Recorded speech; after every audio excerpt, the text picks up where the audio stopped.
చూడండి కరీంనగర్లో ఒక వార్త మనకి ఇక్కడ.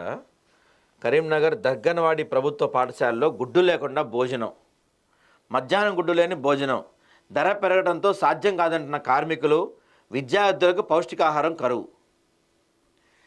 జిల్లాలో చాలా వరకు ప్రభుత్వ పాఠశాలలో మధ్యాహ్న భోజనంలో కోడిగుడ్డు అందించడం లేదు.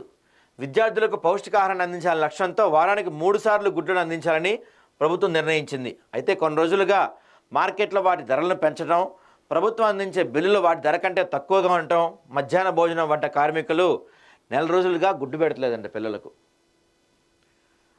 5 రూపాయలు చెల్లిస్తానంట ప్రభుత్వం. 5 రూపాయలకి ఎవడండి గుడ్డు ఇస్తున్నాడు బయట? మీరు పెట్టాలి గుడ్లు ప్రభుత్వ అధికారులు. ప్రాథమిక బడులతో పాటు ఆదర్శ పాఠశాలలో, ఇతర ప్రభుత్వ విద్యా సంస్థల్లో ఎక్కువ మంది పిల్లలు మధ్యాహ్న భోజనంతోనే ఆకలి తీర్చుకుంటున్నారు.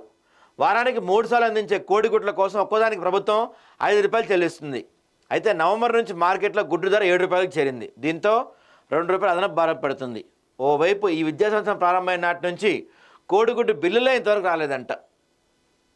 ఈ విద్యా సంవత్సరం స్టార్ట్ అయ్యి 6 నెలలు అయింది. ఈ 6 నెలల్లో ఇంతవరకు కోడిగుడ్ల బిల్స్ రాలేదంట. ఏం చేయాలి అధికారులని? దాతల సహకారంతో కొంత ఏర్పాటు చేస్తున్నారంట.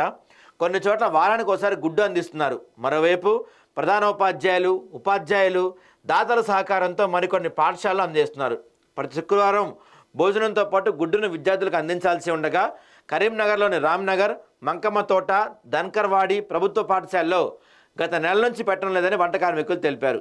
ఇదే విషయాన్ని ఉన్నతాధికారుల దృష్టికి తీసుకెళ్లినట్లు మధ్యాహ్న భోజన వంట కార్మికుల సంఘం తెలిపింది. మరి వాళ్ళు ఏమన్నా చర్యలు తీసుకుంటారా? 6 నెలల నుంచి బిల్సే ఇవ్వలేదంట వాళ్ళకి. మిగతా వాటన్నిటికీ డబ్బులు పెడతారు కానీ పిల్లలకి గుడ్డు పెట్టలేని పరిస్థితిలో ఉన్నారు.